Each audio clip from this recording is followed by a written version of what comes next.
டிட்வா புயல் காரணமாக அண்டை நாடான இலங்கை கடுமையாக பாதிக்கப்பட்டுள்ளது. நாடு முழுவதும் வெள்ளம் ஏற்பட்டுள்ள நிலையில் இலங்கைக்கு உதவுவதாக கூறி பாகிஸ்தான் காலாவதியான பொருட்களை நிவாரணமாக அனுப்பியிருப்பது சர்ச்சையாகி கடும் கண்டன குரல்கள் எழுந்து வருகிறது. தென்மேற்கு வங்கக்கடலில் உருவான டிட்வா புயல் இலங்கையை புரட்டி போட்டது.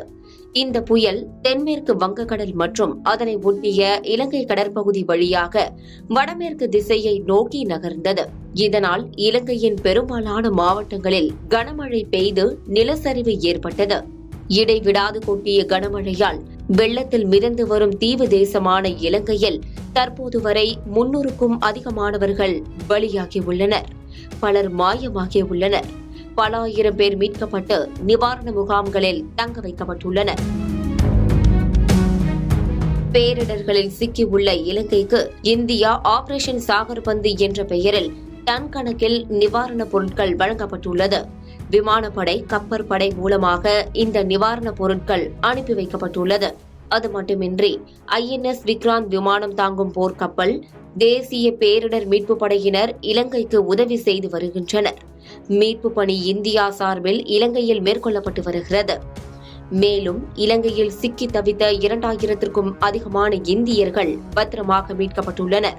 இந்தியாவை போலவே பாகிஸ்தானும் இலங்கையில் உள்ள பாகிஸ்தானின் தூதரகம் வழியாக நிவாரணப் பொருட்களை இலங்கைக்கு அனுப்பி வைத்துள்ளது. பாகிஸ்தான் சார்பில் இலங்கைக்கு மருந்து, மாத்திரை, உணவுப் பொருட்கள் அனுப்பி வைக்கப்பட்டுள்ளது. இந்நிலையில்தான் பாகிஸ்தான் காலாவதியான பொருட்களை அனுப்பியது தெரியவந்துள்ளது. அதாவது நிவாரணப் பொருட்கள் தொடர்பான போட்டோவை இலங்கைக்கான பாகிஸ்தான் தூதரகம் தனது எக்ஸ் பக்கத்தில் வெளியிட்டது. அதில் எப்போதும் இலங்கையுடன் பாகிஸ்தான் இருக்கும் என்றும் இலங்கையுடன் நாங்கள் நிற்கிறோம் என்று கூறப்பட்டிருந்தது. அந்த போட்டோவில் பாகிஸ்தான் அனுப்பிய பொருட்களின் பையில் காலாவதி தேதி இடம்பெற்றது.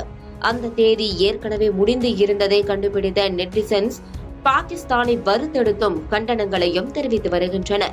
இது தொடர்பான போட்டோக்கள் இணையதளங்களில் வைரலான நிலையில் அந்த பதிவை பாகிஸ்தான் நீக்கியுள்ளது குறிப்பிடத்தக்கது. தற்போது இந்த விவகாரம் பெரும் அதிர்ச்சியை ஏற்படுத்தியுள்ளது.